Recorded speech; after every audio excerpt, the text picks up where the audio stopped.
Boa tarde a todos. Nós vamos dar início ao nosso simpósio satélite com o tema herpes zoster e vírus sincicial respiratório com aumento de risco cardiovascular e vamos discutir aí uma atualização no calendário vacinal. Eu sou José Carlos Zanon, sou cardiologista, sou de Minas Gerais, sou ex-presidente da Sociedade Mineira de Cardiologia e do Departamento de Cardiogeriatria da SBC, e a gente vai ter o prazer aqui hoje de ter conosco o nosso colega Mauro Gomes, que é pneumologista, o doutor Mauro, que é do Serviço de Pneumologia da Santa Casa de Belo Horizonte, de São Paulo, desculpe, Belo Horizonte somos nós, né? Ele é coordenador do Serviço de Pneumologia do Hospital Samaritano, né, aqui em São Paulo, e é também editor do Pneumo, que ele vai comentar com vocês agora, que vocês vão ter. Na verdade, quem já o conhece sabe que eu vou falar aqui agora, mas o Mauro é um showman, então ele vai poder nos ajudar muito aqui hoje na nossa discussão. Eu vou iniciar com uma breve introdução aqui para vocês, para depois a gente entrar nas apresentações propriamente ditas, sobre a relação, sobre o mecanismo que existe das doenças infecciosas com o aumento de risco cardiovascular, com as complicações cardiovasculares. Aqui é o nosso conflito de interesse, que em nada vai interferir na nossa autonomia aí de pensamento científico. Vocês têm aqui os dados de informação do departamento médico.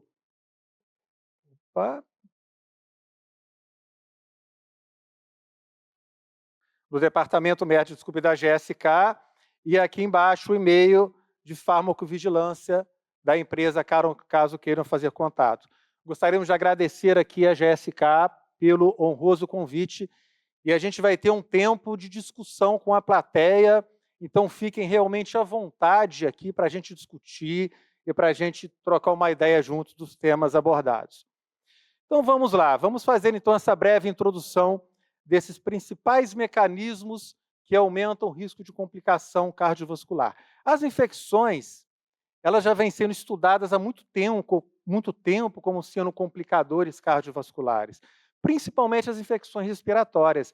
Então aqui, né, infecções por influenza, pneumococos e outros agentes, como por exemplo o vírus sincicial respiratório, eles vão levar uma ativação do sistema imune.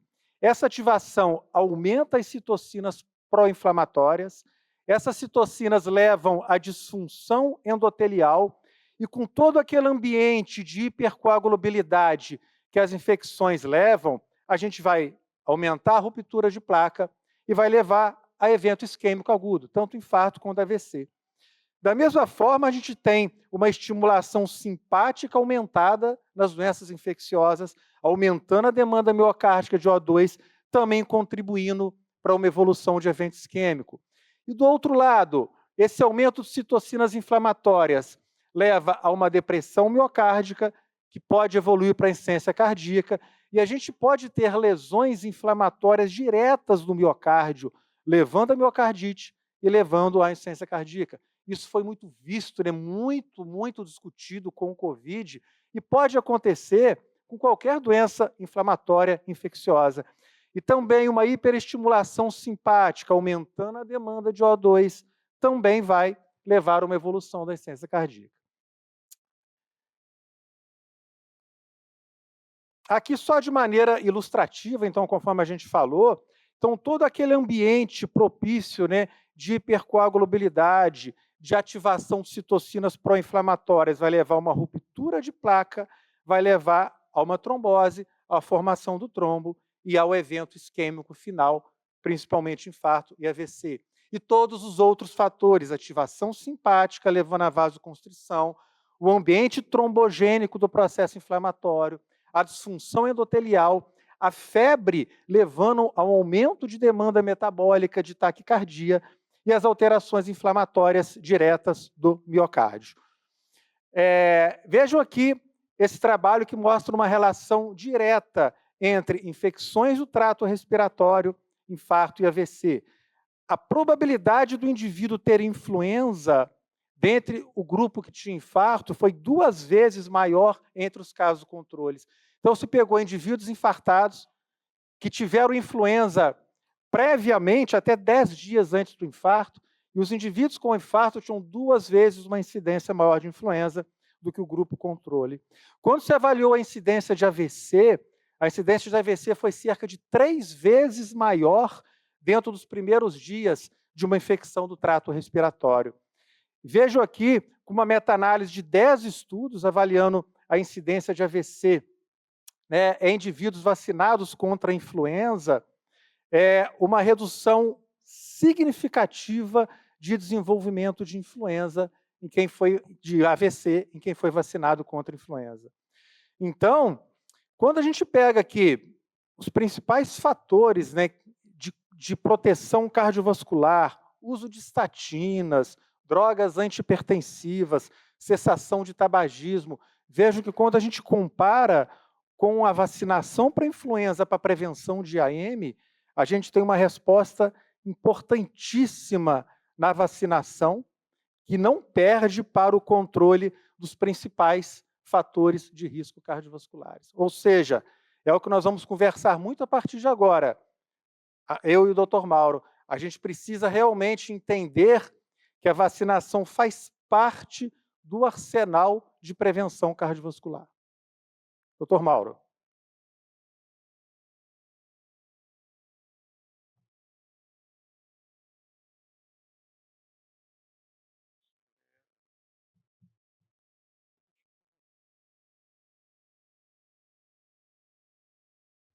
Bem, boa tarde a todos. É um prazer voltar ao congresso da SOSFESP. Depois dessa generosa apresentação do Dr. Zanon, fico até constrangido. Showman, esqueci de trazer as bailarinas hoje aqui. Se eu soubesse, teria trazido também. Parece que sumiu a minha tela aqui. Acho que apagou tudo aí de novo, hein? Vou ter que falar de cabeça de novo, ó. É a segunda vez já que acontece que apagam tudo. O doutor Zanon falou da importância do risco cardiovascular nas infecções virais, nas infecções respiratórias de maneira geral. E o meu papel aqui hoje coube falar a respeito desse risco cardiovascular. E olha, é um desafio, porque eu sou pneumologista, eu não sou cardiologista. Desafio falar para os cardiologistas sobre a relação entre os vírus respiratórios que levam a doenças respiratórias e doenças graves com o aumento do risco cardiovascular.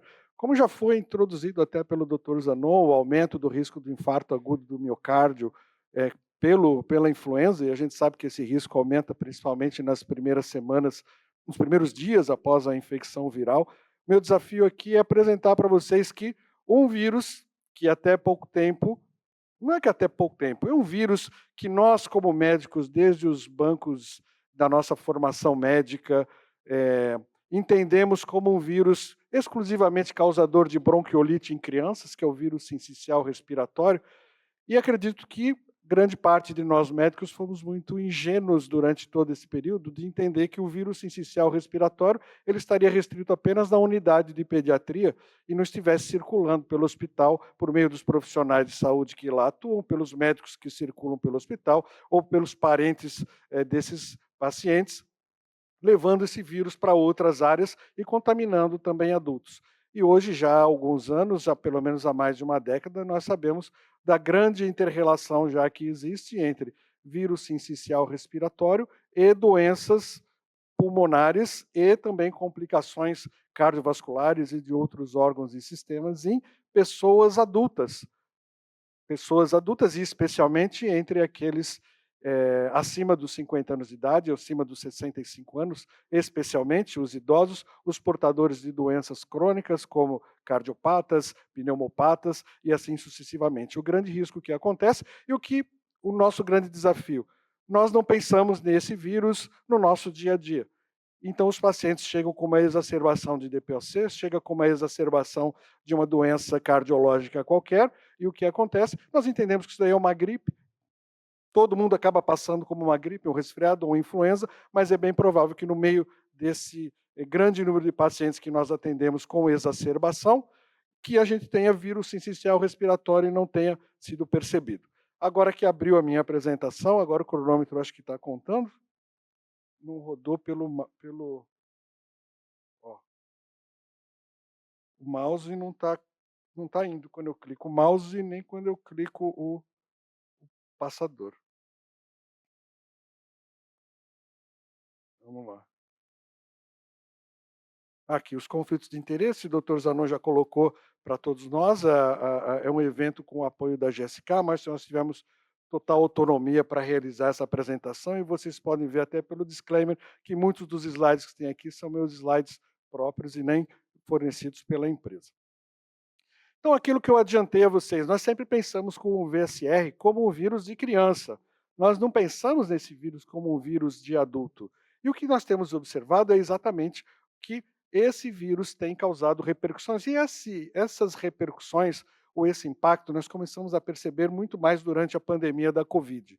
Porque nós começamos a ter o hábito de investigar os vírus respiratórios nos pacientes que internavam nos hospitais. Nós nunca tivemos esse hábito de pesquisar. E de um tempo para cá, quando veio a Covid, começaram a pesquisar o SARS-CoV, o influenza, nos painéis virais, incluindo o vírus sincicial, metapneumovírus, parainfluenza e outros vírus, e começamos a identificar que esses quadros gripais, entre aspas, que sempre foram interpretados assim, na verdade existe uma série de outros vírus por trás. Trago até esse caso para ilustrar, que é um caso do meu consultório que eu atendi recentemente.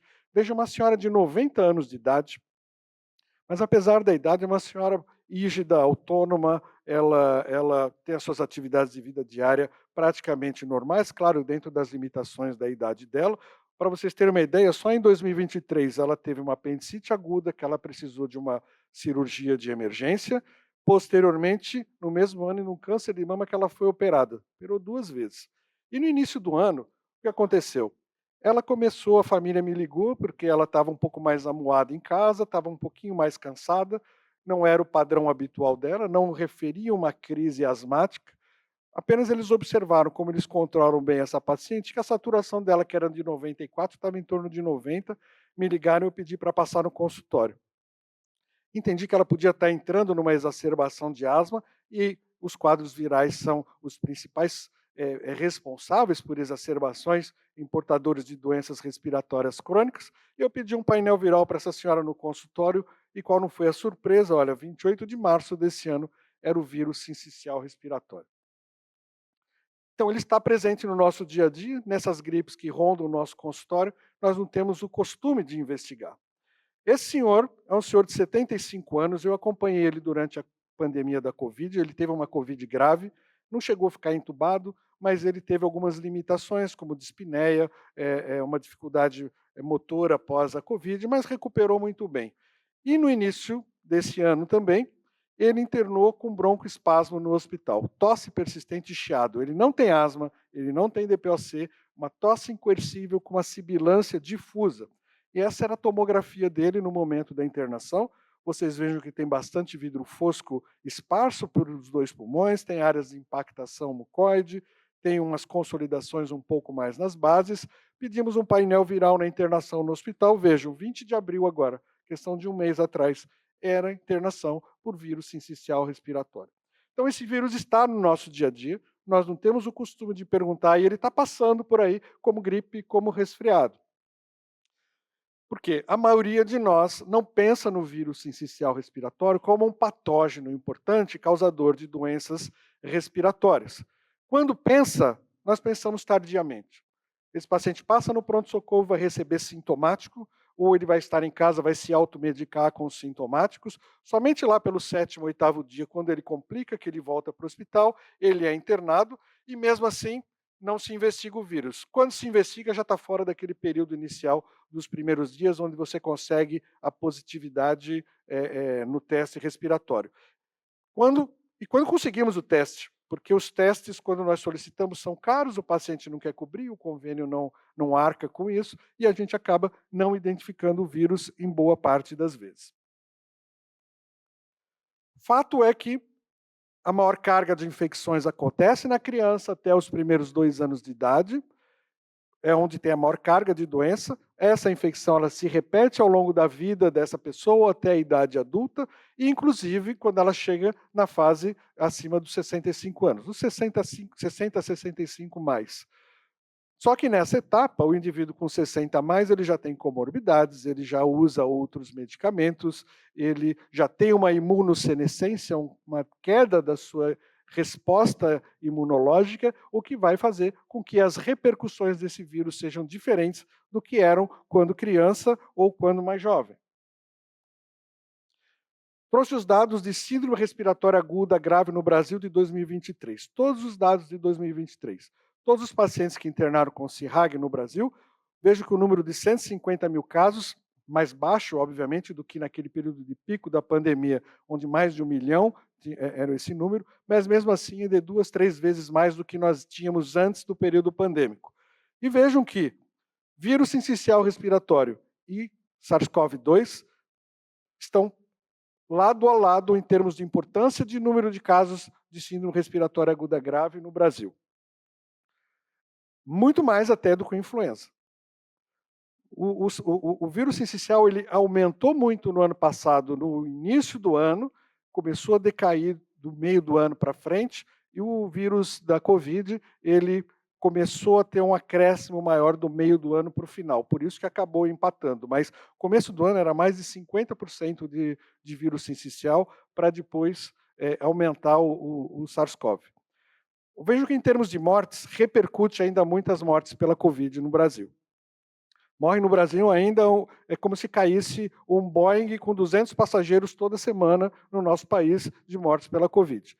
É alto o número de casos de mortes, embora, claro, bem menor do que naquele período pandêmico, e vejo que o vírus sincicial não fica a dever nada pelas mortes por influenza. Muito semelhante às mortes por influenza, por insuficiência respiratória, semelhantes a mortes pelo VSR. Estratificando aqui pelas idades, a gente vê que tem muito mais síndrome respiratória aguda grave nas crianças, mas morrem muito mais os adultos, os idosos, na verdade. Quando estratificamos somente as mortes pelo VSR entre os casos todos de síndrome respiratória aguda grave, o que a gente vê é que aumenta as mortes com o passar da idade. Vejo que a partir dos 50 anos de idade começam a aumentar as mortes por síndrome respiratória aguda grave entre os pacientes com VSR, e isso se acentua ainda mais a partir dos 70 anos de idade. Então é um vírus que tem alta incidência nas crianças, a maior carga de doença está nas crianças, mas a letalidade dos vírus não está nas crianças. A letalidade desse vírus está na população idosa. Essa sazonalidade no Brasil, ele circula diferente do influenza. O vírus sincicial, ele precede as temporadas de influenza, 1 ou 2 meses antes, e vejam que no Brasil, de acordo com a região, ele é antecipada a sua circulação. Na região norte ele aparece um pouco antes, na região sul ele aparece um pouco depois, por conta das características continentais do nosso país, mas, de maneira global, um pouco antes do influenza é onde surge o vírus sincicial, embora durante a pandemia da Covid, a Covid quebrou o padrão de sazonalidade desse vírus. No ano de 2022, 2021, 2022, ele circulou em todas as épocas do ano. Neste ano parece estar retornando ao seu padrão sazonal habitual, mas mesmo assim a gente encontra a circulação do VSR ainda em várias partes, em vários momentos do ano. Se é um vírus que está ligado, cujas complicações estão ligadas muito aos idosos, vamos entender então por que isso daí acontece. O que é tal da imunossenescência que o Dr. Zanon falou no início e que a gente fala sempre quando os pacientes perguntam por que eu tenho que tomar essa vacina? Porque o senhor é idoso, o seu sistema imunológico está envelhecido. Vamos tentar entender resumidamente, sucintamente, o que é isso. O envelhecimento causa uma série de alterações imunológicas em todos nós. Inicialmente na resposta inata, aquelas células de defesa que estão lá no nosso epitélio respiratório, especialmente macrófagos, prontas para atacar aquele patógeno agressor, elas perdem função. Elas não têm a mesma capacidade de macrofágica que elas tinham antes, os fagócitos também não. Ela tem uma redução dessa capacidade de inibir aquele ataque inicial do micro-organismo. A resposta imune nossa, que é a resposta de anticorpos, também está diferente. Os nossos linfócitos eles são envelhecidos. Eles sinalizam de maneira mais precária para o linfócito B produzir os anticorpos contra aquele patógeno agressor. E, por outro lado, os nossos linfócitos B, que são os responsáveis por produzir as células B são responsáveis por produzir esses anticorpos, nós temos um número mais ou menos X determinados de receptores na membrana desses linfócitos.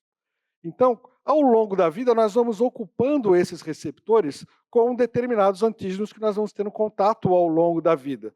E quando nós chegamos na idade mais idosa, não tem tantos mais receptores disponíveis para receber novos antígenos. Ele não consegue responder com a mesma eficiência que ele respondia anteriormente. Por isso que o idoso responde pior às infecções e responde menos às vacinas também. A resposta humoral dos idosos às vacinas é menor por causa disso, do envelhecimento das respostas de células T e do envelhecimento do linfócito B, da célula B, que não tem tantos receptores mais disponíveis para os novos antígenos. E existe um outro conceito, há 10 anos, que vem ganhando terreno na nossa área, que é o tal do inflammaging, uma inflamação, em tradução livre, né, relacionada à idade. Todos vocês já ouviram falar nos congressos, nas aulas até que vocês podem dar, sobre o organismo do cardiopata, por exemplo, ele já é inflamado. O organismo do diabético ele é inflamado. O que é isso? Isso deriva desse conceito de inflammaging. Resumidamente, sucintamente, nós temos ao longo da vida um turnover celular de regeneração das nossas células ativo, mas sempre no espaço extracelular ficam restos celulares, ficam proteínas de degradação, ficam restos catabólicos no extracelular das nossas células. Mas quando nós somos mais jovens, isso não é importante, porque o alto turnover das nossas células como que dilui isso no espaço extracelular. Quando nós vamos ficando mais velhos, reduz essa taxa nossa de duplicação celular e começam a acumular mais esses detritos entre as células. E esse acúmulo de restos celulares, proteínas, por exemplo, proteína amiloide e outras proteínas de restos de catabolismo celular, passam a estimular o nosso sistema imune a produção de citocinas que mantém o nosso corpo em vigilante estado de alerta de inflamação ou pró-inflamação. Então a gente começa a acumular proteína C reativa, interleucina 6, fator de TNF-alfa e etc. Uma série de elementos de citocinas do espaço extracelular que estimulam constantemente o nosso sistema imune, que ele fica em constante alerta. E não é só o envelhecimento que provoca isso. Doenças crônicas provocam isso, como diabetes, DPOC, cardiopatia. Então, esses indivíduos, obesidade, esses indivíduos estão constantemente em alerta. Agora, vou utilizar o exemplo do SARS-CoV, da pandemia da Covid. Imagina um vírus que tem um alto poder de levar a reação inflamatória, que era o vírus da Covid. Quando encontra um organismo predisposto, já pré-inflamado, é aquela tempestade de citocina que a gente viu.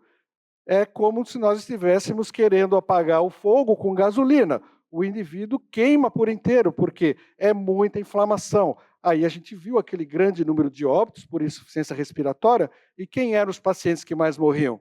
Obeso, diabético, hipertenso, pneumopata. Quem tinha esse organismo pré-inflamado? Aqueles que não tinham acabavam sobrevivendo.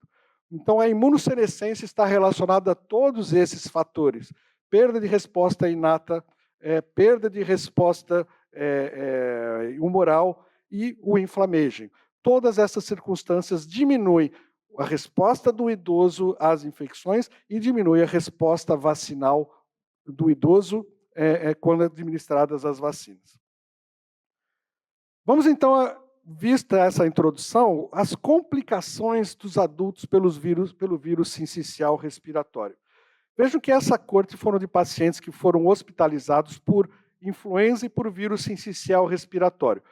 Todos eles com infecção comprovada por um vírus ou por outro.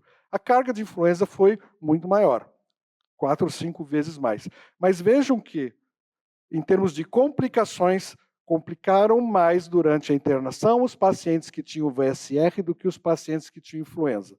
Entre as complicações, a principal delas foi pneumonia. E esses pacientes tiveram um tempo de internação maior também. Esse outro estudo é o maior estudo prospectivo de base populacional já publicado sobre VSR. Ele englobou 3 temporadas, 3 anos consecutivos na região de Nova York, 3 hospitais, onde eles avaliaram vírus sincicial em todo mundo que internava com infecção respiratória aguda ou descompensação de doença cardiológica. Cardiológica e respiratória. Então, quem internou por infecção aguda, por descompensação de doença respiratória, DPOC, por exemplo, ou descompensação de doença cardiovascular, eles avaliaram o VSR, identificaram o VSR e viram que, mesmo ele aparecendo nos indivíduos mais jovens, abaixo de 50 anos, a partir dos 50 anos, a incidência de VSR nos indivíduos hospitalizados foi 5 vezes maior do que nos indivíduos mais jovens. Quando a gente vê os pacientes acima dos 65 anos, essa incidência é 15 vezes maior. E quando vamos estratificando por cada década acima dos 65, isso vai aumentando cada vez mais, demonstrando o impacto desse vírus como causador de exacerbação de doenças cardíacas e doenças respiratórias. Esse outro, estratificando esse mesmo estudo de acordo com as comorbidades, vamos ver então as comorbidades que os pacientes tinham, qual era o risco maior dele complicar pelo VSR. Em DPOC, chegava a 13 vezes mais risco de complicações pelo VSR do que quem não tinha DPOC. Asma um pouco menor, até 3 vezes. Mas vejam que para insuficiência cardíaca, esse risco chegava a 33 vezes mais de complicação por conta do VSR. Exclusivamente esse outro estudo aqui, eu selecionei dados que interessavam para a audiência aqui, que eram dados de cardiopatas. Um estudo que falava muito de asma DPOC, mas tinha os dados de cardiopatia, e eu trouxe aqui para vocês, que é uma taxa de hospitalizações da Nova Zelândia. Vejo que quem tem doença cardiovascular aqui, insuficiência cardíaca, o risco foi 6 vezes maior de internação, de uma internação por uma exacerbação da doença causada pelo vírus, e quem tinha doença coronariana, esse risco era pouco mais de 5 vezes também. Mostrando que esse vírus tem impacto em pacientes não só respiratórios, mas pacientes cardiopatas, como causa de internação por descompensação da sua doença de base. Resumidamente, esse quadro resume as principais comorbidades que têm maior risco de complicação pelo VSR. Vejo que insuficiência cardíaca e DPOC estão lado a lado, em termos de risco de complicação, muito parecido com pacientes imunossuprimidos por transplante ou por neoplasia hematológica, leucemias. E vejo que chama atenção pacientes com doença renal crônica, um risco bastante grande também nesses pacientes. E dados do Brasil? A gente tem poucos. Hoje em dia tem já alguns centros procurando levantamento de identificação de VSR no Brasil. Um estudo recente do Hospital das Clínicas publicado mostrou que entre as pneumonias da comunidade internadas no Hospital das Clínicas existia já um percentual de quase 5% de pneumonias pelo VSR, mas há algum tempo já se conhece por dados de unidade sentinela, que são aquelas unidades que fazem o estudo epidemiológico dos vírus no Brasil, da prevalência dos vírus no Brasil. Eles já identificaram que em quase 20% dos idosos acima de 60 anos já foi identificado o vírus sincicial. Vejam, mais de 10, 15 anos tem essa informação.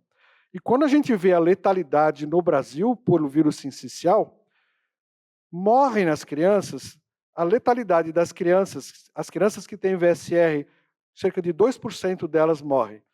Os idosos que têm VSR, mais de 22% deles morrem. Nós temos alta carga de doença nas crianças, mas a letalidade do vírus está na população idosa. E o coração? Quais são os riscos dele, especificamente o VSR, o risco cardiovascular pelo VSR? O Dr. Zanon já colocou no início o risco do infarto agudo do miocárdio após uma infecção por influenza. Esse risco de infarto acontece geralmente nos primeiros dias pós-infecção aguda, geralmente nos 7 primeiros dias. Por isso que a gente recomenda vacinação de influenza para os nossos pacientes idosos e cardiopatas. Mas o VSR não fica muito atrás. Estudo aqui dos Estados Unidos, durante a hospitalização por VSR, mostrou que o risco de infartar pelo VSR após a infecção é muito parecido com o da influenza, e até um pouco superior, demonstrando que esse vírus também pode desencadear infarto nos pacientes. Esse estudo de corte canadense identificando todos os pacientes que internaram por VSR naquela localidade, viram que a maioria deles eram idosos, a média de 75 anos, quase 100% deles tinham comorbidades, sendo que 36% tinham comorbidade cardiovascular. E vejam, quais foram as complicações cardiovasculares desses pacientes? 14% com insuficiência cardíaca descompensada ou, em segundo lugar, uma nova arritmia. Então, há risco, como já foi demonstrado inicialmente, pelo VSR também. E vejam que esse outro estudo eu achei muito interessante, porque eu não sou acostumado a estudar insuficiência cardíaca. Mas esse estudo chamou a atenção porque é um estudo que fala de complicações respiratórias e lá no meio do estudo cita também as complicações cardiovasculares que eu separei aqui para vocês. Vejam que se o indivíduo, e depois do VSR, a limitação que a pessoa tem, o idoso tem, é bastante grande. Ele fica por semanas com dificuldade de retornar às suas atividades normais, de ambulação, muito limitado. O indivíduo que não tem insuficiência cardíaca, vejo que ao final de 12 meses ele tem um risco maior de morrer, mesmo sem ter tido insuficiência cardíaca. Se ele tem insuficiência cardíaca, esse risco aumenta, mas se ele exacerba da insuficiência cardíaca por causa do vírus na internação, ele tem uma chance maior de 40% de estar morto no final dos 12 meses. Então, o impacto desse vírus é grande também nos pacientes cardiopatas. E resumindo esse impacto nos pacientes com cardiopatias, esse impacto acontece geralmente nos indivíduos com insuficiência cardíaca, com arritmia, com fibrilação atrial, infarto agudo do miocárdio, geralmente são os mais velhos. Aqueles pacientes com insuficiência cardíaca que têm o VSR têm mais chances de internar em relação àqueles que não têm doença cardíaca, e as taxas de sobrevida após 1 ano são reduzidas após o VSR, especialmente se ele tem uma insuficiência cardíaca que descompensou durante essa internação pelo VSR. Sobre a vacina, como é que nós podemos proteger esses pacientes contra o VSR? Nós temos agora, recentemente, o lançamento da Arexvy, que é uma vacina que protege contra o vírus sincicial respiratório. Achei até um nome interessante, porque em inglês o vírus sincicial respiratório é resumidamente RSV. Né? E aqui eles fizeram uma coisa sonorizada, Arexvy, que mais ou menos é o nome do vírus em inglês. Foi bem interessante para a gente lembrar o nome da vacina. O vírus é esse monstrinho que está aqui na esquerda. Esse monstrinho ele tem na sua superfície 2 proteínas importantes. Uma é a proteína G, que essa proteína G é a proteína que faz com que ele se ligue às nossas células. Poderíamos dizer até que é proteína de gancho, ele engancha o vírus nas nossas células. E é as variações dessa proteína G que vão dar o nome do vírus, se ele é tipo A, se ele é tipo B. Mas a partir do momento que ele engancha nas nossas células, a proteína F é responsável por jogar o material genético dele dentro das nossas células para que ele se replique ali dentro, chamada proteína F de fusão. Então, essa proteína era que funde o material genético do vírus dentro das nossas células para que ele se replique. E a vacina era direcionada contra essa proteína F. Por isso que chamamos de um antígeno pré-fusão. Ele é direcionado para essa proteína F, para inibir essa ação do vírus e para melhorar a nossa resposta imunológica, porque é uma vacina direcionada especialmente para idosos com menor resposta imunológica, é adicionado um adjuvante que aumenta a resposta dos nossos linfócitos para que sinalizem a produção melhor de anticorpos. Então, esse adjuvante é o mesmo que está presente na vacina do herpes zoster, que é a Shingrix, que vocês conhecem muito bem, e o Dr. Zanon vai falar na sequência para vocês. O estudo é muito interessante, é um estudo de 3 temporadas. Nós vamos mostrar aqui os resultados das 2 primeiras temporadas. Não somos Netflix, mas a gente vai mostrar as temporadas do vírus. O vírus, a vacina, ela foi administrada a quase 25 mil idosos. Há um grupo, metade deles recebeu a vacina, o outro grupo, metade recebeu o placebo. Ao final da primeira sazonalidade, foi avaliada a eficácia dessa vacina. Depois dessa primeira temporada, quem recebeu vacina foi dividido em 2. será que precisa revacinar as pessoas? Então vamos pegar os vacinados e vamos revacinar. E os vacinados, metade deles não recebeu nova dose e vamos comparar a resposta de eficácia entre esses dois grupos, o que é a segunda temporada. Em ponto de estratificação, dos grupos são muito parecidos, a distribuição entre homens, mulheres, sexo, raça. O que chama atenção é que foram estudados pacientes divididos de acordo com o seu estado de fragilidade. Então, se eram pacientes mais frágeis ou pacientes menos frágeis, se a resposta seria diferente, e pacientes com comorbidades, se tinha uma, duas, três ou mais comorbidades, e entre elas, doenças respiratórias e doenças cardíacas crônicas. Vejo que, do ponto de vista geral, como proteção de uma infecção respiratória aguda, uma boa proteção de 71%. Agora, ninguém toma vacina para proteger contra resfriadinho. A gente toma vacina para proteger contra complicações graves de uma infecção, que são aqueles pacientes que vão hospitalizar, que vão exacerbar uma doença crônica, eventualmente vão até para a UTI. Para esses pacientes com forma grave de doença pelo VSR, a proteção foi de 94%. Uma proteção muito boa, uma proteção excelente. E quando se avaliam os subgrupos populacionais do estudo, pré-frágeis, pacientes acima de 70 anos, com uma ou mais comorbidade, duas ou mais comorbidades, vejam que a eficácia situou em torno de 92%, 94%, uma excelente eficácia, mesmo para os grupos de doentes mais idosos, mais frágeis e com mais comorbidades. Separando por comorbidade, já que o interesse nosso é cardiorrespiratório, vejam que quem tem condição cardiorrespiratória se manteve essa proteção nesse primeiro ano de 92%. E a segunda temporada, precisa revacinar? Essa pode ser uma grande dúvida e uma questão. Vai ter que tomar a vacina todo ano?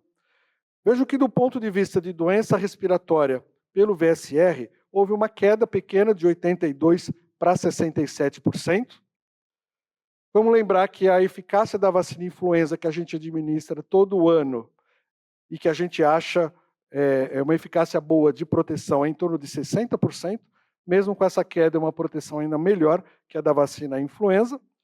Mas quando avaliamos os casos com a proteção contra as doenças graves, essa proteção está em torno de 80%, perto de 80%, 78,8%. Então, é uma boa proteção ainda no segundo ano.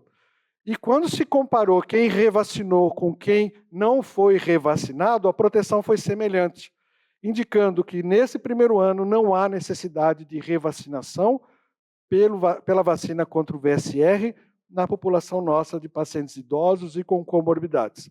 A terceira temporada vai nos dar a resposta se vai haver necessidade de uma dose posterior ou se essa primeira dose vai ser suficiente para uma proteção mais prolongada contra o VSR. Do ponto de vista de eventos adversos, nada muito diferente do que acontece em todas as outras vacinas. Ninguém virou jacaré e não teve chip implantado em ninguém.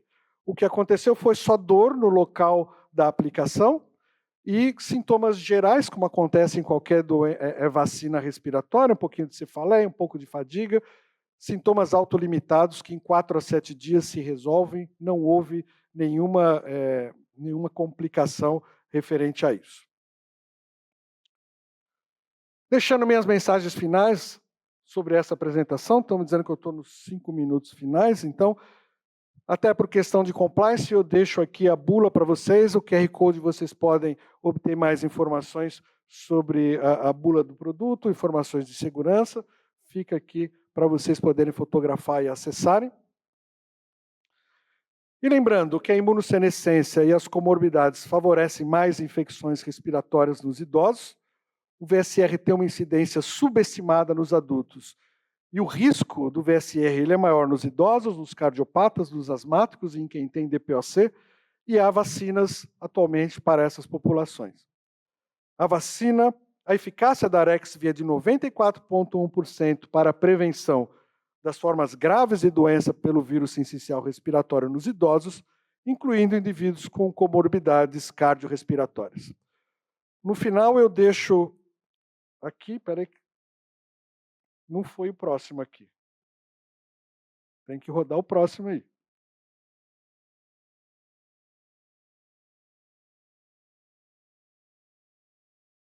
travou ali. Bom, deixo meus agradecimentos, eu deixo um lembrete para vocês. No final, se ele conseguir projetar ali, tem um QR Code do meu site de atualização em pneumologia, chamado Pneuma Imagem, não sei se todos já conhecem. O acesso é gratuito para todos os médicos. Lá tem informações sobre atualização em doenças respiratórias, uma área de vídeos chamada Pneumoflix, onde vocês têm muito conteúdo de atualização em doenças respiratórias, e tem uma série lá que eu falo somente sobre relação entre doença cardiovascular, asma e DPOC. Quando usar broncodilatador nos cardiopatas e como usar o beta-bloqueador nos pacientes respiratórios, que é essa grande dúvida dos pneumos e dos cardios. Agradeço a atenção, muito obrigado.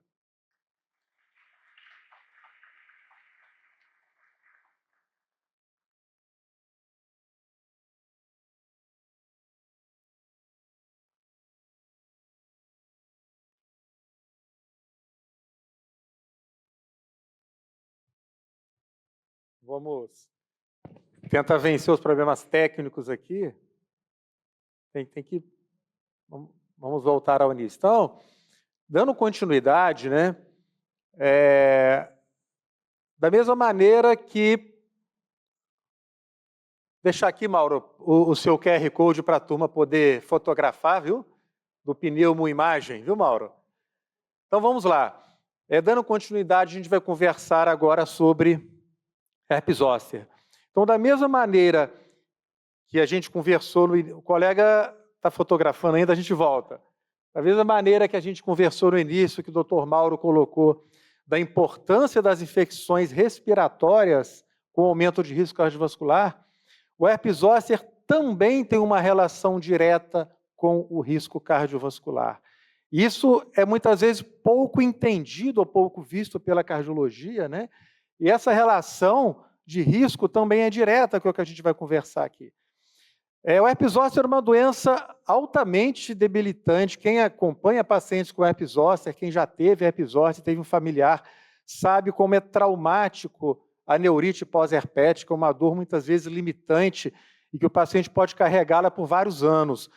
E ela é, sem dúvida, a principal complicação do herpes zoster. De 5% a 30% dos pacientes podem ter a neuralgia pós-herpética. Mas até 10% dos indivíduos com 50 ou mais anos também podem ter uma ou mais complicações que não a neuralgia pós-herpética associada ao herpes zoster. Se a gente pegar o risco aumentado aqui de complicações cardiovasculares, pensando em AVC, vejam que o herpes zoster ele tem uma incidência, principalmente, o pointer aqui não está funcionando, principalmente dentro do primeiro mês, um risco de aumento de AVC importante. Esse risco ele pode se prolongar, como a gente vai colocar mais à frente no AVC, em até 1 ano após o herpes zoster. E da mesma maneira, quando a gente relaciona herpes zoster com o risco de infarto, vejam que principalmente dentro da primeira semana, isso vai se diluindo, vai reduzindo nas semanas posteriores ao infarto, ao herpes zoster, mas um risco aumentado de herpes zoster, de complicações de infarto pós-herpes zoster. Então, vejam essa meta-análise, que ela pegou 12 estudos e avaliou quase 8 milhões de pacientes, de indivíduos, examinando a relação também de herpes zoster com AVC e com infarto. Então, dentro aqui dos 3 primeiros meses do herpes zoster, uma chance de aumento de infarto de cerca de 30% e 34% de aumento de incidência de AVC. Enquanto o infarto vai diminuindo ao longo do tempo a sua incidência, vejam que a incidência de AVC, mesmo após 1 ano do herpes zoster, ela ainda pode estar na casa de 40%. Então, um risco não só na fase aguda da doença, mas também um risco aumentado na fase tardia do herpes zoster. E não só o herpes zoster aumenta o risco de complicações cardiovasculares, mas os indivíduos que têm complicação, que têm doença cardiovascular, e aqui entra hipertensão, doença coronariana, insuficiência cardíaca, AVC, eles têm um risco muito aumentado de ter o herpes zoster. Então, o indivíduo cardiopata, ele é mais suscetível a ter herpes zoster, e aqueles que têm herpes zoster têm um risco maior de AVC e de doença coronariana aguda e de infarto. Então, sem dúvida alguma, a idade ela é um dos principais fatores aí associados ao desenvolvimento de herpes zoster, mas várias outras comorbidades. Vejam que o diabetes ele leva a um aumento de cerca de 20% a 40% na incidência de herpes zoster. DPOC e doença renal crônica, um aumento de cerca de 30% na incidência de herpes zoster. Infecções por Covid, um aumento de 15% a 21%. E vejam os indivíduos imunodeprimidos, imunocomprometidos, os portadores de HIV/AIDS, 3 vezes maior incidência de herpes zoster, doenças malignas em geral, 2 vezes mais, doenças autoimunes, até 2 vezes maior incidência de herpes zoster. E quem usa corticoide associado a essas doenças autoimunes, um risco até 6 vezes maior de desenvolver herpes zoster do que os grupos controles. Então, é um grupo aqui desses indivíduos imunocomprometidos que a gente tem que ter uma atenção especial na prevenção também do herpes zoster. E o grande problema é que o tratamento do herpes zoster ainda é um tratamento muito subótimo. A gente consegue uma resposta boa com o tratamento quando a gente inicia a terapia antiviral até 72 horas do início da erupção cutânea. A partir disso, a resposta ali de reduzir a evolução da doença, de reduzir a replicação viral, ela já é muito reduzida. E os pacientes com herpes zoster, eles têm, na grande maioria das vezes, uma polifarmácia, que é um problema para o nosso paciente idoso. O manejo da dor é muito difícil. Esse paciente vai ter uma associação de polimedicamentos e com resposta ainda inadequada. Então, o grande desafio nosso no herpes zoster é justamente a prevenção da infecção através da vacina zoster recombinante.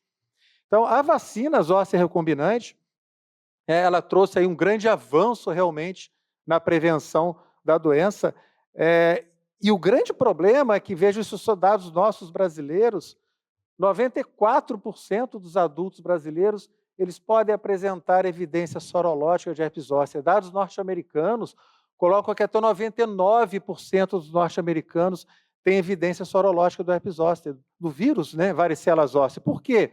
É o vírus que causou catapora na nossa infância. Então, a gente teve contato com o vírus na infância e esse vírus vai reativar na idade adulta com o envelhecimento e vai provocar a doença.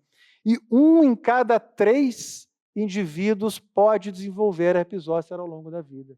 Então, nós temos aqui mais de 90% da população com evidência sorológica do vírus e 1 em cada 3 podem desenvolver a doença.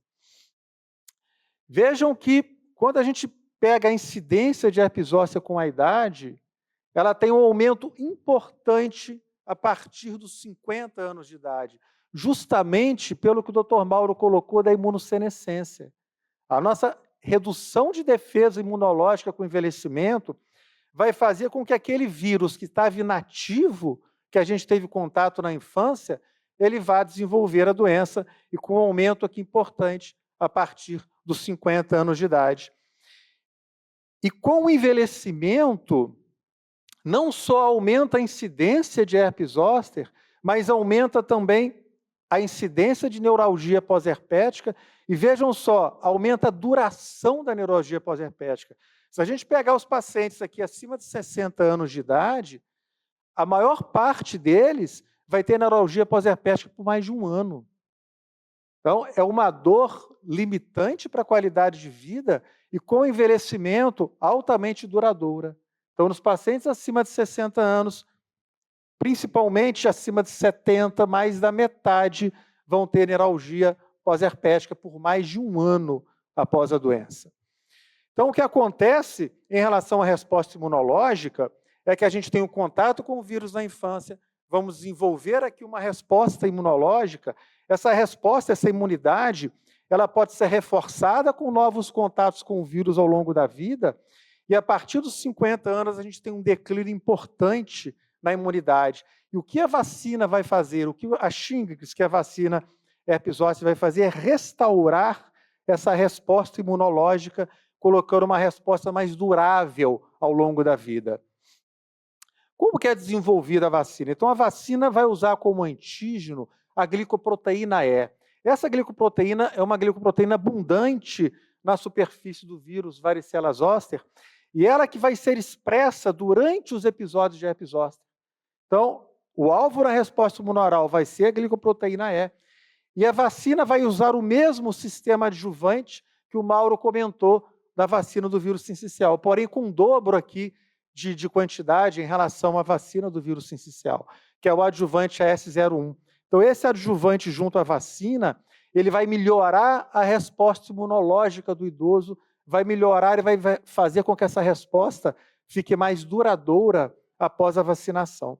Os dois grandes estudos pivotais que mostraram a eficácia da vacina contra o herpes zoster foi o ZOI 50, que avaliou pacientes com idade maior ou igual a 50 anos, e o ZOI 70, pacientes com idade maior ou igual a 70 anos. E em todos eles, a resposta foi acima de 90% de eficácia vacinal. Chegando aqui no grupo, né, acima de 50 anos, né, na resposta geral, de mais de 97% de eficácia vacinal. E a gente teve publicado agora, apresentados no mês passado, dados de longo prazo da eficácia vacinal. Então, até o ano 11 da vacinação, uma eficácia geral ainda de 82% da vacina contra a herpes zoster, 11 anos após a vacinação. E não só a vacina previne o herpes zoster, como ela previne também a neuralgia pós-herpética. Vejam que tanto nos indivíduos do ZOI 50, maior ou igual a 50 anos, quanto do ZOI 70, uma prevenção da neuralgia pós-herpética próxima de 90% e uma eficácia contra outras complicações não neuralgia maiores que 90%. Então, a vacina protege contra o herpes zoster e protege contra as complicações naqueles indivíduos que contraem a doença. E nos pacientes frágeis, um grande problema aí nos nossos pacientes idosos, né? Uma subanálise aqui do ZOI 50 e do ZOI 70, o ZOI Frailty, mostrou também que nessa avaliação dos pacientes frágeis, a gente tinha 11,3% de pacientes frágeis e 45,6% de pré-frágeis. Então, para os não frágeis, uma eficácia vacinal de 95,8%, para os pré-frágeis de 90,4% e para os frágeis de 90,2%. Então, a vacina ela é eficaz, ela é segura para os pacientes idosos, para os muito idosos e para os idosos frágeis, com eficácia também superior a 90%. Quando a gente fala em perfil de tolerabilidade da vacina, também um perfil excelente. O principal efeito aí indesejável é a dor, uma dor realmente que o paciente se queixa como sendo dor intensa, né? E os outros sintomas comuns de hiperemia, mialgia, fadiga, que se resolvem dentro de 1 a 3 dias após a vacinação. Então, uma boa tolerabilidade, as reações geralmente são leves a moderadas e se resolvem até 3 dias. E na hora que a gente pega a incidência de eventos adversos graves, de óbitos, uma diferença insignificante em relação ao placebo. Então, tanto para evento adverso grave, quanto para eventos graves fatais, quanto para potenciais doenças imunomediadas, não houve diferença em relação à vacina, em relação ao grupo placebo. Estou mostrando tanto a eficácia quanto a segurança da vacina.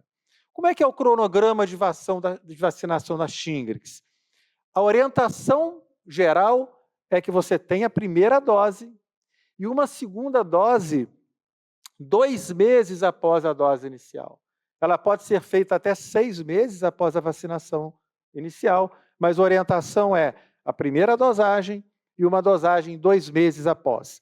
Para os indivíduos imunocomprometidos, eles podem ser vacinados a partir de 18 anos de idade, que a população geral é a partir de 50. Então, para os imunocomprometidos, a partir de 18 anos de idade, também 2 dosagens, uma dose inicial e uma segunda dose entre 1 e 2 meses da primeira dose. Então, os indivíduos que já tiveram herpes zoster, é sempre um questionamento que a gente recebe, eles podem ser vacinados? Podem e devem ser vacinados. A orientação geral da Sociedade Brasileira de Imunização da SBIM é que eles sejam vacinados 6 meses após o herpes zoster, mas isso não é uma orientação obrigatória. a gente faz uma observação que, para aqueles indivíduos que você não quer perder a oportunidade vacinal, eles podem ser vacinados antes desse período de 6 meses, desde que, claro, fora da fase aguda da doença. Então, a partir da fase de resolução da doença, você já pode vacinar em quem teve herpes zoster, mas a orientação geral da Sociedade Brasileira de Imunização é uma vacinação após 6 meses. E para os indivíduos que receberam a vacina atenuada, que é a vacina anterior que existia para herpes zoster, eles também podem e devem ser vacinados, respeitando o intervalo de 2 meses entre a vacina atenuada e a vacina recombinante, que é a vacina Shingrix. Então, quando a gente está pensando em prevenção cardiovascular, a gente tem que imaginar a vacinação como sendo uma estratégia importantíssima no manejo do paciente. Então, além do controle dos fatores tradicionais, sedação de tabagismo, uso de estatinas, de fármacos antihipertensivos, a vacina ela tem que entrar, ela tem que se encaixar nesse quebra-cabeça de prevenção, de redução de risco, porque a vacinação pode contribuir em muito para a redução de risco cardiovascular. E aqui a importância do engajamento do médico na orientação da vacinação. Esse trabalho foi muito interessante, porque ele avaliou quando existe o engajamento do paciente, do médico, e ambos engajados em relação à vacinação. Então, se somente o paciente toma atitude em relação à vacinação, a gente tem uma porcentagem de adesão de cerca de 8%. Quando a gente tem um paciente não engajado, porém um médico engajado, que prescreve a vacina, e aqui a importância da prescrição na adesão é fundamental, não só na orientação. A gente não pega um paciente no consultório com dislipidemia e fala que ele tem que usar estatina. A gente prescreve a estatina. Então, a gente tem que pedir o cartão de vacinação do nosso paciente e tem que prescrever a vacina que ele precisa. Então, quando a gente tem um médico engajado, mesmo que o paciente não esteja, a gente tem uma porcentagem de adesão de até 70% na vacinação. E quando ambos estão engajados, o médico e o paciente, a gente tem uma adesão de até 87%. Então, a gente tem que assumir esse protagonismo, e o cardiologista é muito importante nisso. O grande clínico do idoso é o cardiologista. Nós somos o grande clínico, então esse paciente idoso tem que ser orientado por nós, a gente tem que pedir o cartão de vacina e a gente tem que prescrever a vacina para o paciente. Preocupados com isso, com essa adesão e com essa prescrição do paciente idoso, o DECAD, o Departamento de Cardiogeriatria da SBC, ele lançou essa cartilha de vacinação em parceria com a SBIM, em que é colocado não só as principais vacinas para o paciente idoso, né? Então as orientações gerais de vacinação para influenza, as vacinas pneumocócicas, vacinas de herpes zoster, a tripla bacteriana, hepatite B, febre amarela, vírus sincicial e o Covid dentro da orientação, né, do PNI. Então, essas são as vacinas importantes para a população idosa. E dentro desse calendário, existe a orientação de cada vacina e existe um tópico para cada vacina do como prescrever essa vacina, como se fosse uma receita pronta nossa de consultório. Qual que é a via de administração, é intramuscular, nós vamos repetir em quanto tempo. Então, os senhores vão ter acesso a esse calendário, nós vamos ter um site que entrará no ar essa semana de uma campanha de prevenção do Departamento de Cardiogeriatria, os sócios da SBC vão receber isso por e-mail, para que a gente esteja engajado nesse processo de orientação de vacinação. E aqui é muito importante, que nos deixe animados, veja que nos últimos anos, várias sociedades médicas têm publicado papers em relação à vacinação. Então, aqui a gente entra em relação à Shingrix, a vacina do herpes zoster, a Sociedade Brasileira de Transplante de Medula Óssea, a Sociedade Brasileira de Imunização em 2022, a SBGG, a Sociedade de Geriatria, o Grupo de Estudos de Doença Inflamatória Intestinal, Federação Brasileira de Ginecologia e Obstetrícia, Sociedade Brasileira de Infectologia, de Reumatologia, a SBIM novamente em 2023, lançando uma nova orientação, a Associação Brasileira de Estudo da Obesidade e Síndrome Metabólica, a Associação Brasileira de Transplante de Órgãos Sólidos, de Oncologia Clínica, Sociedade Brasileira de Pneumologia e Tisologia, e a SBC, a Sociedade Brasileira de Cardiologia, através dessa cartilha do DECAD. Então, todas aqui mostrando a importância em diferentes áreas da vacinação contra a herpes zoster. E da mesma maneira, as orientações em relação à vacina para o vírus sincicial respiratório, do Arexvy, que o Dr. Mauro acabou de falar. Então, eu vejo que em novembro de 23, a SBGG já publicou um paper sobre o impacto do VSR em idosos, a importância da gente ter esse diagnóstico, né, como o Dr. Mauro falou, uma doença ainda muito subdiagnosticada. Em dezembro do ano passado, a Sociedade Brasileira de Pneumologia também comunicando aí sobre a aprovação da vacina VSR e da importância da imunização dos pneumopatas. A Associação Brasileira de Estudo da Obesidade, em janeiro desse ano, a Sociedade Brasileira de Oncologia, em março desse ano, a Associação Brasileira de Transplante de Órgão Sólido, novamente uma publicação aqui, um guia de imunização da Sociedade Brasileira de Pneumologia, junto da SBIM, orientando a vacinação nesses pneumopatas, as orientações aí de atualização do calendário da SBIM de 2024 e 2025, já colocando a Arexvy como uma vacina para o público 60+, e a cartilha de vacinação de idosos da Sociedade Brasileira de Cardiologia. Então, isso é um trabalho que está sendo encabeçado pela Sociedade Brasileira de Imunização e que está capitaneando várias sociedades médicas para essa educação médica continuada da gente tentar resgatar a vacinação para a população brasileira. O doutor Mauro já colocou ao final da apresentação dele, aqui quem quiser escanear a bula do Arexvy, da mesma maneira que a bula do Shingrix, os senhores podem ficar à vontade para terem todas as informações, e a gente está agora aqui à disposição de vocês, caso queiram discutir e tirar dúvidas em relação às apresentações. Obrigado. Doutor Mauro, vamos...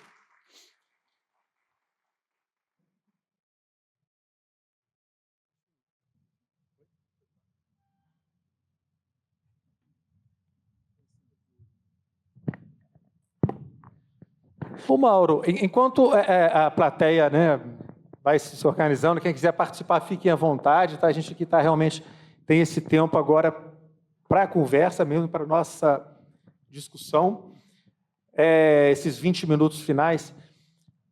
Você, como pneumologista, Mauro, né, o pneumologista já trabalha há muito tempo, né, nesse estímulo de vacinação, isso é muito mais já forte na pneumologia até do que na cardiologia.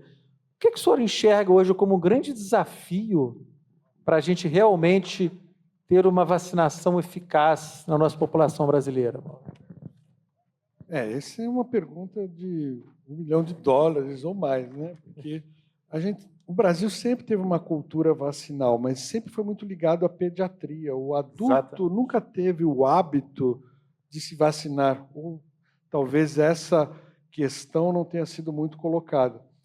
E de uns anos para cá, com a observação das complicações das infecções, especialmente respiratórias, trazendo essas complicações nos adultos e nos idosos, e o desenvolvimento das novas vacinas, acho que é uma questão de nós agora, como médicos, você mostrou bem esse material, que quando o médico está engajado, aumenta a prescrição, a conscientização. As campanhas que foram feitas, eu vi até que a campanha da própria GSK sobre o herpes zoster foi de um sucesso absoluto, porque a gente via no jogo de futebol, via outdoor sobre herpes zoster. Na cidade, você andava, tinha. E o paciente chega no seu consultório perguntando da vacina. Quando há uma conscientização da população de maneira geral, elas já chegam com essa intenção da própria vacina. E o VSR, eu acho que vai pelo mesmo caminho, porque quando se fala VSR, as mães levantam os olhos, olha, que legal, vou proteger as minhas crianças, ou vou proteger da bronquiolite, mas a vacina é a proteção para o adulto, para o idoso, porque as complicações, a letalidade do vírus acontece nessa faixa etária. Então, é uma questão, se nem nós médicos ainda somos conscientizados sobre o VSR, a gente não vai esperar uma consciência da população. Parte de nós, acho que essa orientação. Eu acho que o grande problema do VSR, né, Mauro, é justamente esse subdiagnóstico. Como você falou, né, a gente como médico não enxerga o VSR no nosso dia a dia.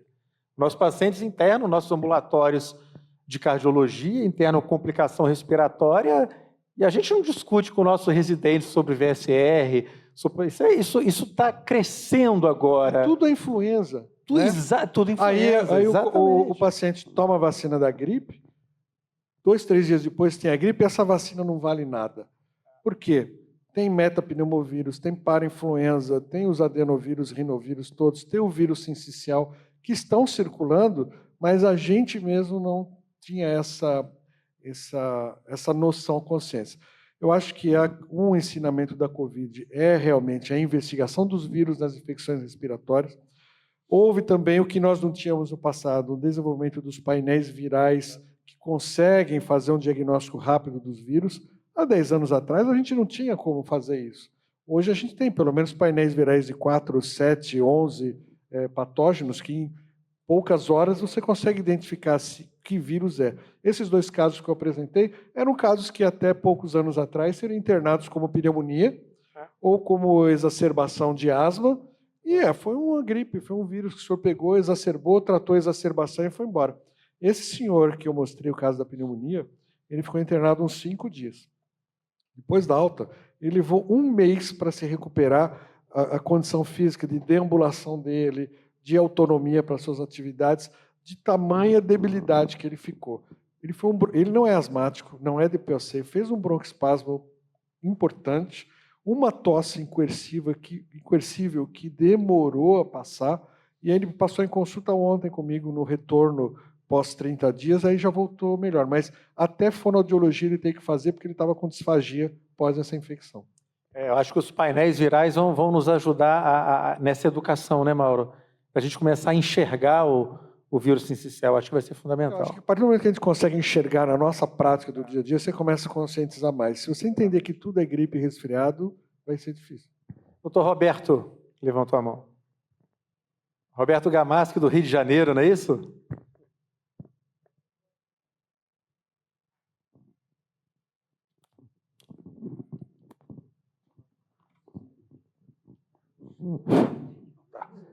Eu acho que uma grande limitação ainda esse diagnóstico, porque sobre diagnóstico, é a questão do custo, né? O painel viral não é acessível a ser feito em larga escala. Faz-se especialmente em condições de alta gravidade, então, por isso, nesses primeiros estudos do VSR, a demonstração de letalidade, né, em pessoas idosas, demonstrada através de um painel viral, mas que, infelizmente, não é acessível. A gente tem um acesso a fazer, olha, faz o influenza e faz o SARS-CoV e faz o teste, mas a gente não tem condições de... se a gente quer fazer um estudo epidemiológico no nosso hospital, a gente não tem condições de fazer um painel viral de todos os pacientes que internam com quadro infeccioso. Seria o ideal, porque aí a gente conseguiria demonstrar a importância até para o CEO do hospital, demonstrar a importância para os bens, mas isso não é acessível. Talvez, quando pudermos ter um exame específico, né, não sei se isso será possível para o VSR, e que torne um custo, talvez sendo mais um teste isolado, como existe para a influenza, como existe para o SARS-CoV, e com isso ter um custo mais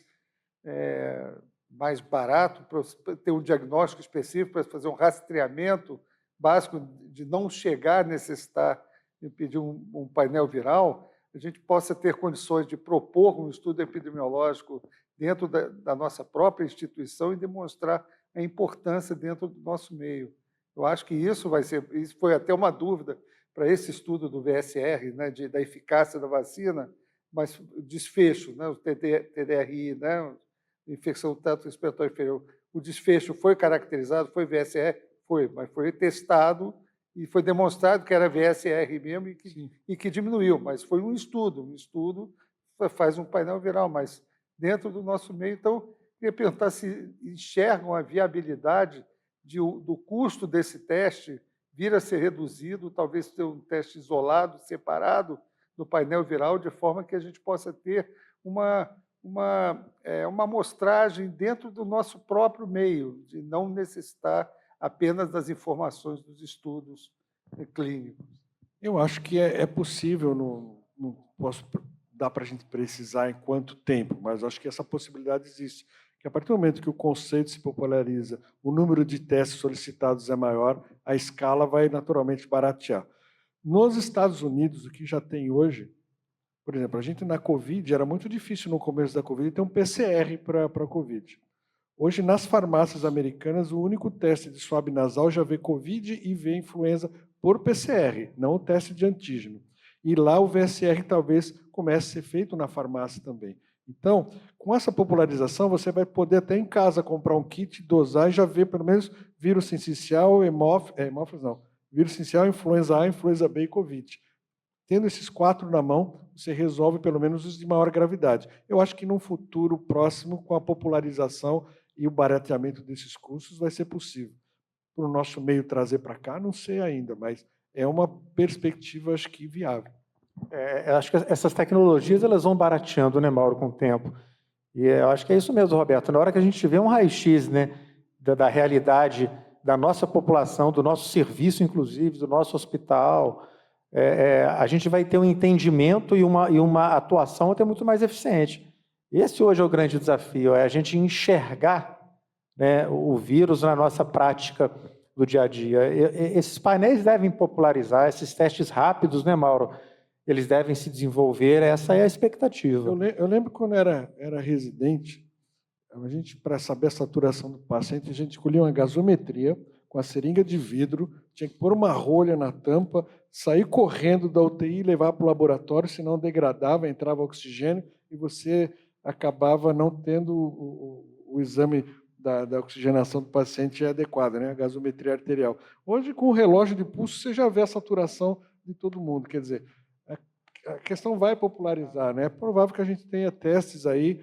Eu fiz um preceptorship na Alemanha há 4, 5 anos e acompanhei alguns serviços de meios diagnósticos que eles estavam fazendo.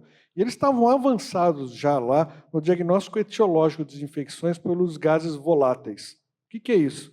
O cara respira num tubinho de ensaio, aquele bafinho que fica no tubinho de ensaio, eles conseguem coletar aquele bafinho e aí eles conseguem identificar se o cara tem tuberculose, se o cara tem pneumococo, alguns vírus respiratórios. Eles já estavam fazendo isso por gases voláteis, quer dizer, um bafinho que o cara fazia num tubinho de ensaio. É que nós estamos aqui ainda vendo só os resultados deles, as coisas chegam para nós um pouquinho de delay, né? Mas os caras já estão num passo acima nessas investigações mais baratas e mais rápidas e fáceis. Guillermo Inestrosa, sou de São Paulo. Nós sabemos que entre os herpes são vírus completamente diferentes. O vírus do herpes simple e do zoster. Exato. Não tem nada nenhum. Mas pessoas que têm um herpes simples recorrente, após quanto tempo tem que obedecer também 6 meses para tomar a primeira dose contra o herpes zoster? Não pode se vacinar. A orientação de vacinação para qualquer doença em atividade é que você espera a resolução do quadro agudo para a vacina. Mas não existe uma indicação, como se fala para o herpes zoster, de uma orientação geral de 6 meses após a vacinação, a doença, né? Então, você, com a resolução de um quadro agudo, você pode fazer a vacinação normalmente. São vírus diferentes, né? O varicela zoster e o herpes simples, e você evita qualquer vacinação, isso é uma orientação geral, uma doença aguda, né? Que você tem uma baixa de imunidade, mas não há necessidade de respeitar um tempo específico para vacinação. E mesmo para o herpes zoster, como a gente comentou, a orientação geral é de 6 meses, mas não há nada que impeça que você vacine mais precocemente, justamente para não perder a oportunidade vacinal. Por que essa orientação de 6 meses? Na verdade, a reativação do herpes zoster num prazo curto, nos primeiros meses, é muito pequena. O indivíduo, quando vai ter uma nova infecção pelo herpes zoster, ele geralmente não tem nesses primeiros meses. Então, se colocou essa orientação geral de até 6 meses. O CDC, inclusive, norte-americano, eles colocam que você está liberado para vacinar a qualquer momento após a fase aguda da doença, e essa observação tem nas orientações da SBIM também. Essa orientação dos 6 meses vem da vacina antiga, que era de vírus vivo também, onde o paciente ainda estava com a imunidade um pouquinho mais comprometida, e você dar uma vacina de vírus vivo seria de risco. Mas agora, com essa vacina, o Shingrix, que não tem vírus, é uma vacina inativada, não tem risco. Não, exatamente. A vacina que tinha anterior era de vírus, era atenuada, não, a vacina de vírus atenuado. Tanto é que era contraindicada para imunocomprometidos, o que, ao contrário, a Shingrix tem uma indicação formal para eles a partir de 18 anos, né? Então não há problema com esse tempo maior, não.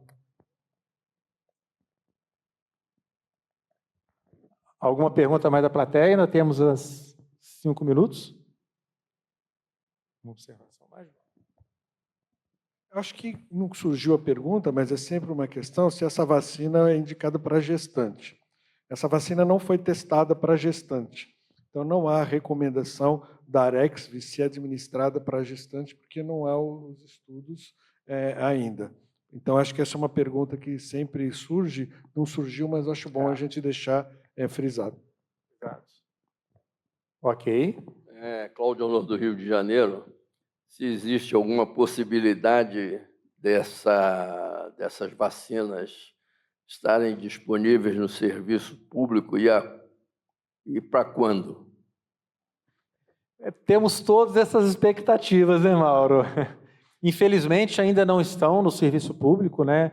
Essas vacinas não estão dentro das vacinas do PNI, do calendário, mas é uma expectativa futura. A gente poderia realmente ampliar muito aí a proteção da população, mas, infelizmente, a gente ainda não tem no sistema público, são vacinas somente ainda em clínicas particulares.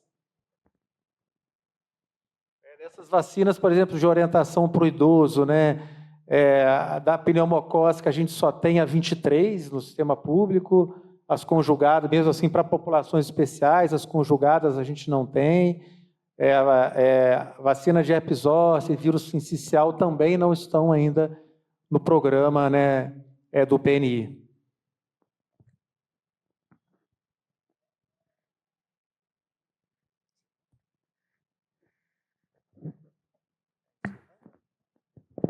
Alguma pergunta mais?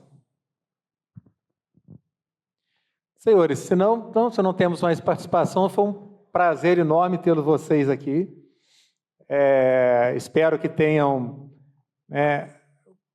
se conscientizado melhor da importância da vacinação. Eu acho que esse é o grande recado que a gente queria deixar aqui para vocês, de realmente a gente entender e colocar na nossa prática clínica que a imunização faz parte da prevenção cardiovascular. Não só a gente tem que estar atento para os fatores de risco tradicionais, para tratar diabetes, hipertensão, obesidade, abordar tabagismo, mas pedir o cartão de vacinação do nosso paciente na consulta e prescrever as vacinas que estão faltantes no cartão de vacinação, a gente está também não só evitando as doenças infecciosas, mas reduzindo complicações cardiovasculares. Por isso, eu acredito na importância desse tema dentro de um congresso de cardiologia e acredito da importância de nós, cardiologistas, assumirmos aí esse papel de protagonismo na prescrição das vacinas e da imunização para o nosso paciente. Obrigado, Dr. Mauro. Obrigado, foi um prazer a participação com o senhor. Agradeço a confiança da GSK pelo convite e a presença de todos vocês até o final. Muito obrigado. Obrigado.